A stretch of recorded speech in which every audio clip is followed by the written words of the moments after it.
एक समय की बात है। एक दूरस्थ गांव में एक अजीबी-गरीब बुढ़िया रहती थी, जिसका नाम दयामती था।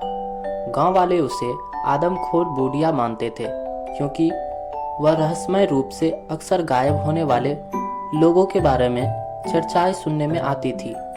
उसकी झोपड़ी जंगल के किनारे पर थी और उसकी उपस्थिति से गांव वाले हमेशा डरते थे। एक दिन गांव में एक युवक नाम कृष्ण गायब हो गया। गांव वाले बहुत चिंतित हो गए और उन्होंने उसे ढूंढने की कोशिश की, लेकिन उसका कोई पता नहीं चला। उनकी चिंताओं ने जल्द ही आदमखोर बुढ़िया के नाम की चर्चा शुरू कर दी। कुछ लोग मानने लगे कि बुढ़िया ने उसे अपने जाल में फंसा लिया है। गांव वालों ने एक बहादुर युवक रामू को आदमखोर बुढ़िया की झोपड़ी की ओर भेजा।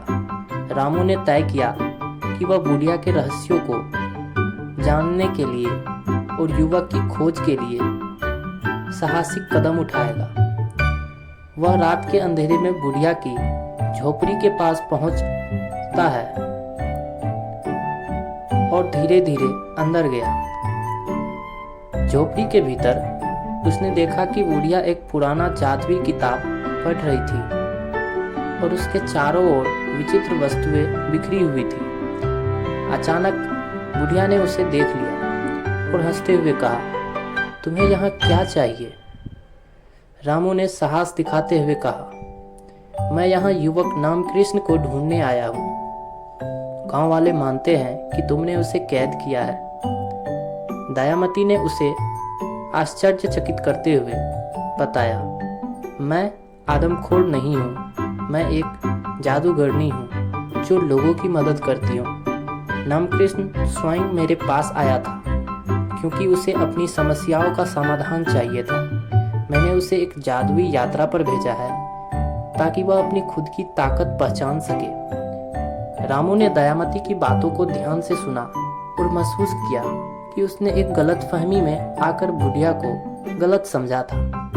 दयामती ने उसे नाम कृष्ण के बारे में बताने के लिए कहा और फिर रामू की उसकी सुरक्षित जगह पर भेजा। रामू ने गांव वालों को सच्चाई बताई कि दयामती एक अच्छे इरादे वाली जादूगरनी है और नाम कृष्ण सुरक्षित है और स्वस्थ है। गांव वाले ने बहुत राहत महसूस किए और दयामती के प्रति अपनी धारणाओं को बदल दिया। इस घटना के बाद दयामती को आदर और सम्मान मिला। गांव वाले अब उसे केवल एक जादूगरनी मानते थे और समझ गए थे कि कभी-कभी हमारी धारणाएं और डर से हमें सच से दूर ले जाते हैं।